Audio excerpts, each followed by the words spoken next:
Welcome to the Addendum, a thing added. On this podcast, Pastor Eric Williams will add to, clarify, and supplement the most recent teachings at Fellowship Renewed Church. Two things I'd like to cover in our time together today. The first being a correction I'd like to offer, and then the second is a closer look at the fear of God. So I hope to draw a little bit more understanding and application from that reality we touched on yesterday. But first, I want to offer a correction. And the correction being, at a time in the sermon when we were looking at the words that Jesus spoke to the young man, right, the dead man on the plank. Young man, I say to you, arise. And I was attempting to draw out how these original words of Jesus would have struck the listener so as to recall those words, right? Which I think is still absolutely relevant and important to our understanding. However, it would not have been Luke himself, because Luke would certainly not have been present, and that's not something I believe was true. However, for some reason unknown to myself, that is the way the words came out of my mouth, and I want to offer a correction to that. That's not the case. All right, it wasn't Luke that heard these words himself. Luke would not have been present with Jesus during his Galilean ministry, and we actually covered that in pretty good detail during the introduction to Luke and a few times after that actually as well. So we should know that Luke would not have been present. And again, for some reason, it is the way it came out of my mouth, but I apologize for that. But that's not the case, right? He would have heard these words from whoever it is he was interviewing or from another source material, all right?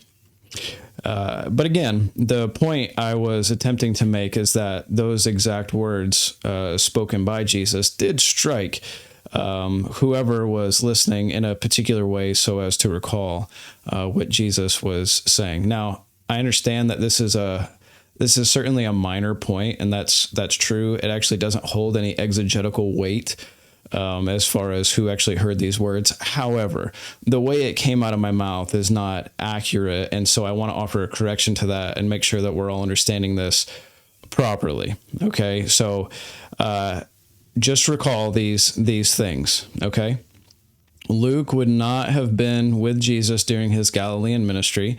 Luke was not one of the apostles that he had chosen, would not have been in that group that was following him, okay? He was, however, one of Paul's co-workers and one of Paul's traveling companions. We know that he was a physician, and then we also know that he was either a Gentile or a Hellenistic Jew, that is, a Jew who spoke Greek but adopted the Greek way of life that would make him Hellenistic, right? Another point to recall, which we covered this as well. Where did Luke get his material? It's not that Luke was personally himself an eyewitness of these things. No, and we know that, right? I know that as well. Why it didn't come out that way when I said it, I don't know. I can't answer that. That's one of these mystery things. I could say I was having a senior moment, but I'm not old enough for that yet. I don't think so. I'm not sure what my headspace was in that moment. But we know that Luke got his material from a couple of different places. But just recall Luke 1:1-4, inasmuch as many have undertaken to compile a narrative of the things that have been accomplished among us, just as those who were from the beginning eyewitnesses and ministers of the word have delivered them to us, it seemed good to me also, having followed all things closely for some time past, to write an orderly account for you, most excellent Theophilus, that you may have certainty concerning the things you have been taught. Okay, so there were those who were eyewitnesses and ministers, and they delivered those things to, he says, us. So these things were certainly delivered to Luke. He was not an eyewitness to these things himself, right? So where did his material come from? Well, we broke it down this way. This is generalized, but I think really helpful. 40% of his material seems to have come from Mark. 40% of his material is unique to Luke himself. That is his own investigation. And then 20% of his material is shared with Matthew. And it appears as though Matthew and Luke got this material from another document that has been known as Q. So where did Luke get his information? Well, a couple of different sources.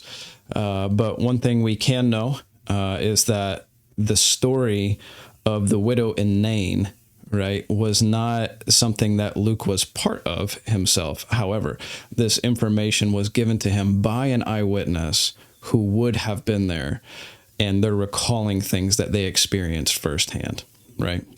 Okay, so hope that offers clear correction to that point. All right, second thing I wanted to get to today is the fear of God.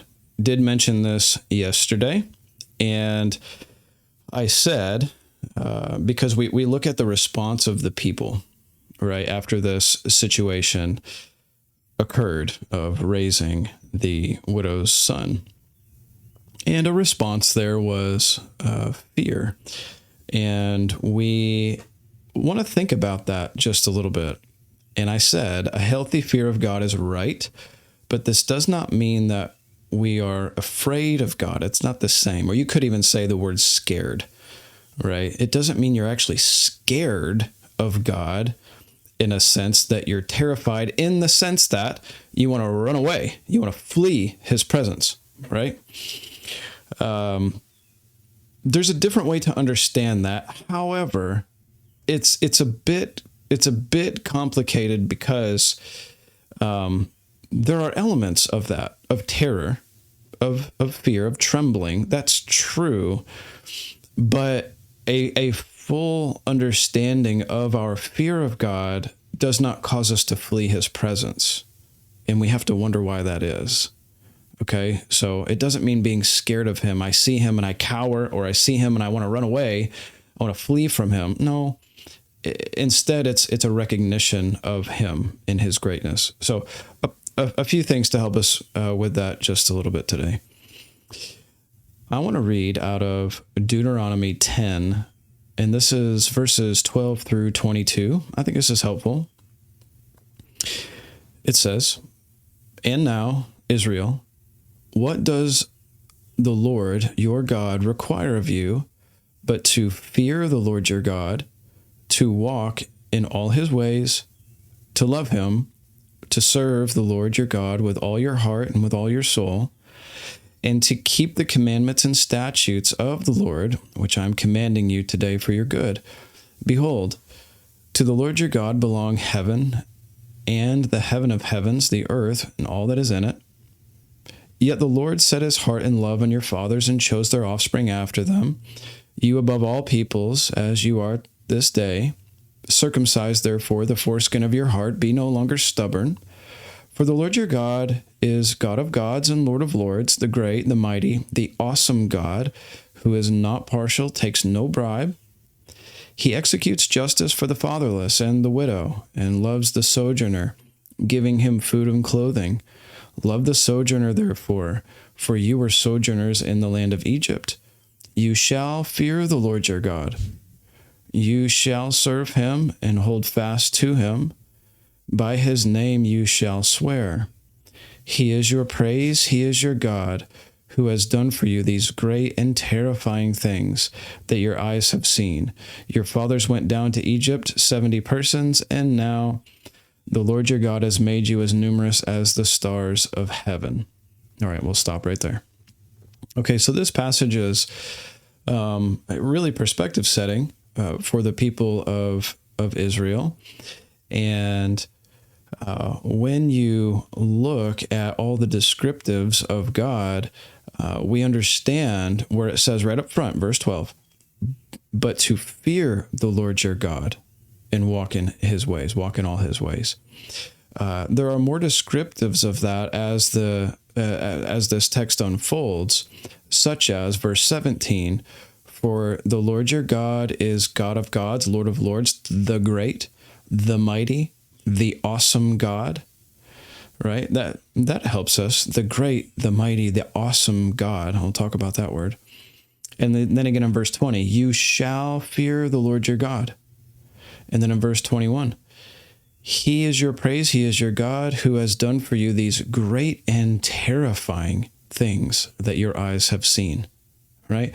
So we have this idea of the fear of God, and it should cause a response, but an appropriate response, because it also says to fear the Lord your God, but to walk in all his ways and to love him and to serve him with all your heart and with all your soul. Keep his commandments, right? So there's a couple of different perspectives on this, that we see that there is a fear of God, but this fear of God that is terrifying, in at least in a sense, it's terrifying, but it doesn't cause us to cower in the sense that we don't do anything. It cripples us. It's crippling fear of him. Doesn't cause us to freeze, right? But it also doesn't cause us to flee, which is really interesting. The fear of God, the might of God, the power of God. He is the great, the mighty, the awesome God. And when we are in his presence, it doesn't cause us to freeze or be crippled by fear. It also doesn't cause us to run away from him in fear. But instead, it actually causes us to draw near to him, to walk with him, to walk in his ways, to love him, to serve him, to be near to him, or as scripture would say, to draw near to him, right? So how do these things work together? A recognition of God's, and we're using this word from Deuteronomy, awesomeness, right? He is awesome, the awesome God. Awesome God causes fear. We have a little bit of a disconnect because the way we use the word awesome is a bit different, right? If you're in the habit of using that word, that's awesome, and you're saying that's great. You're saying it's cool, right? You're saying that I really like it. It's awesome, but the proper understanding of awesome in this context would be literally filled with awe. You see something and you're in awe of it. It is awesome, filled with awe, something that causes awe, right? So a recognition of God's awesomeness, when we see it, we're filled with awe, causes fear. That word for awesome and fear actually share a root understanding in the Hebrew. So there is awesomeness and there is fear, and those words are connected at a grammatical level. And so we see then that the awesomeness of God causes fear, appropriately so, causes fear. You're filled with awe, and my response to that is a type of fear, because I see something that fills me with awe for who God is. He is awesome. Okay, so if we don't have a proper recognition of God, or you could even say maybe a proper definition of who he is, then we will not respond to him in an appropriate manner. And I believe that's exactly what Paul's getting at here in Romans 1. He says, Romans 1, 18 through 23, "For the wrath of God is revealed from heaven against all ungodliness and unrighteousness of men, who by their unrighteousness suppress the truth. For what can be known about God is plain to them, because God has shown it to them. For his invisible attributes, namely his eternal power and his divine nature." Think about that. His eternal power and his divine nature. That's just something that's far above us, right? If we were to see eternal power and divine nature, was that not awe-inspiring? Like, it fills us with awe and wonder and amazement, and it's so much bigger than us that it causes us to recognize how little we are. And this has been clearly perceived ever since the creation of the world in the things that have been made. So they are without excuse. For although they knew God, they did not honor him as God or give thanks to him, but they became futile in their thinking. Their foolish hearts were darkened, and claiming to be wise, they became fools. They exchanged the glory of the immortal God for images resembling mortal man, birds, animals, creeping things. In other words, we brought God down to us and kind of normalized him, right? But that's not who God is. God is far above us. And that's where we need to keep him. He needs to stay far, far above us. The more you can push him up, you can never get God too high above you, okay? He is above all things. Psalm 36:1 says, Transgression speaks to the wicked deep in his heart. There is no fear of God before his eyes. And Paul actually quotes that in Romans 3:18. There is no fear of God before their eyes. And so a very similar context here, right, where Paul continues on in his argumentation here about the wicked and the righteous being contrasted, and how a fear of God in someone's eyes for giving God recognition of who he is has so much bearing on all of these things. If we could just see God for who he is and give him recognition for who he is, then we would stand in awe of him, and we couldn't help but fear him in that sense because we are filled with awe.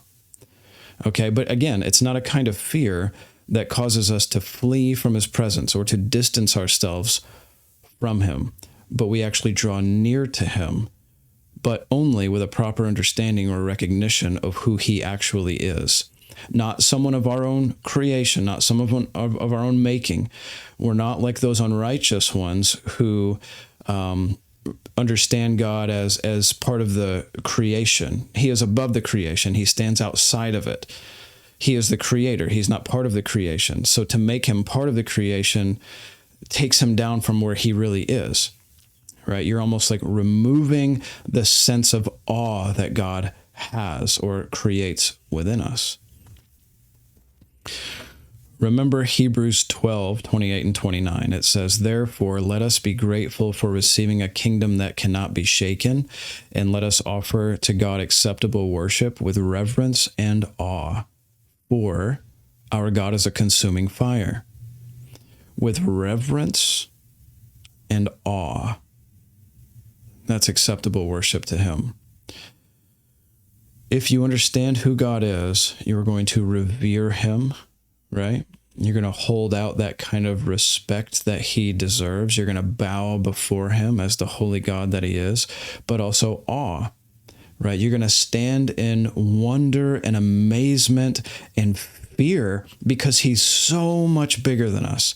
He's so much more holy than us. It causes awe within us. But he actually gives a reason, verse 29. For, reason being, our God is a consuming fire. So there's the fear part. I hope you see that when we recognize, we bow before him and we're filled with awe because of him, we're recognizing that he is a consuming fire. And let us be grateful for what we've received, but with reverence and with awe, standing in fear. So a recognition of the presence of God among us, that is, as he is, calls for reverence, it calls for respect, it calls for awe of God. And I hope that it's true for you, that the more we learn of God, the more we learn of his character, right, the bigger he is. And the bigger he is, the more awestruck you are by God's very presence. A couple of passages here. I referenced a couple of these yesterday. 2 Corinthians 7:1. 2 Corinthians 7:1 says, "Since we have these promises, beloved, let us cleanse ourselves from every defilement of the body, bringing holiness to completion in the fear of God." How does that work? Well, we have the promises of God, and it says, let us cleanse ourselves from every defilement of body and spirit. Okay, so when we cleanse ourselves of defilement, that is, we are being pure before him. All right, that's what that would mean. Bringing holiness, right, that holy purity to completion. How? In the fear of God. How does God stand when it comes to sin? He stands absolutely opposed to sin. That connects back to our passage from Hebrews that our God is a consuming fire, right? He consumes his adversaries with wrath, and he is the mighty God, the awesome God. He is God of gods. He is Lord of lords. He stands above it all.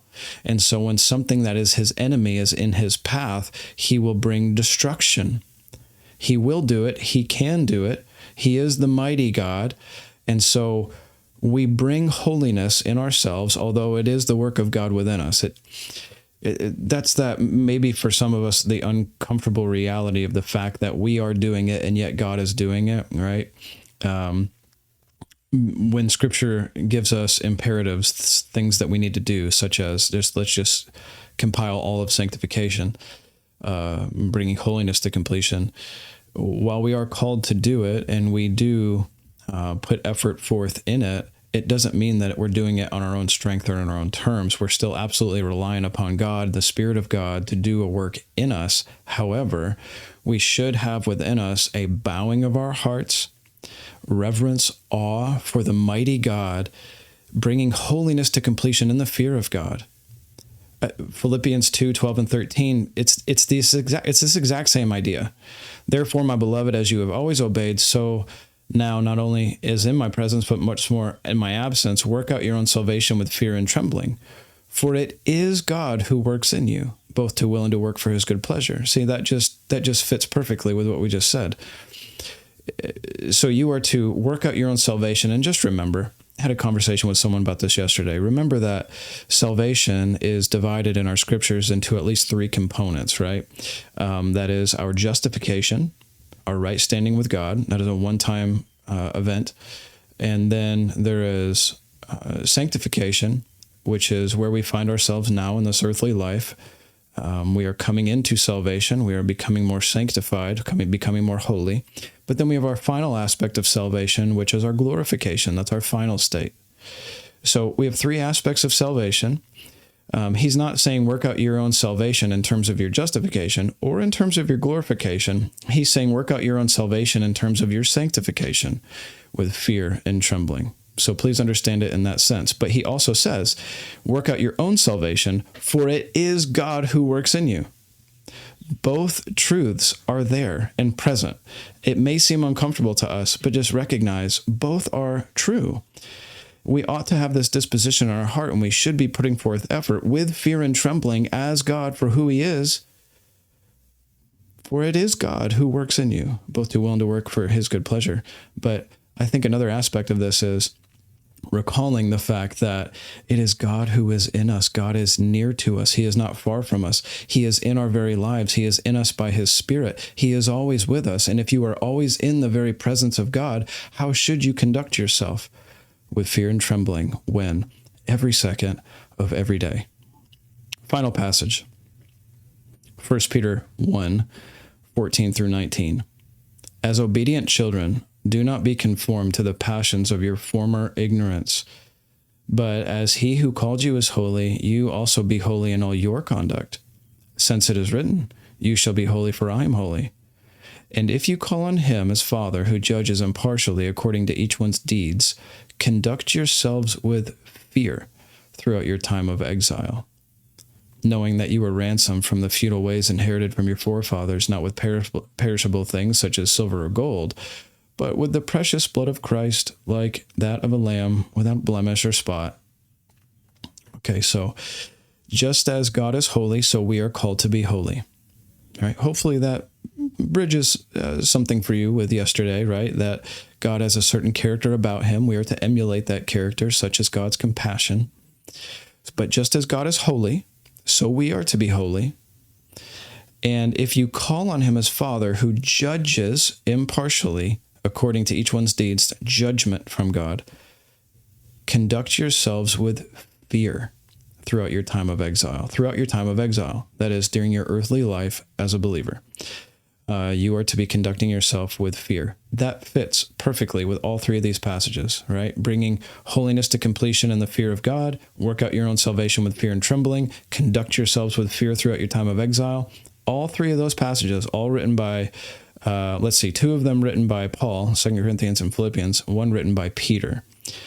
So you have these ideas that are separate in their perspective, but unified in their theological approach. That as God's people, we are to see him for who he is, and we are to have a much more grand understanding of who he is, and that hopefully should be growing every day. It should be our goal to see God more clearly, to understand him more purely, and that we might have a proper view of who God is, that we might stand in awe of who our God is as we live this life. Thank you for joining us on the Addendum podcast. For more information about Fellowship Renewed Church, visit frcsparta.com. Please join us for next week's episode.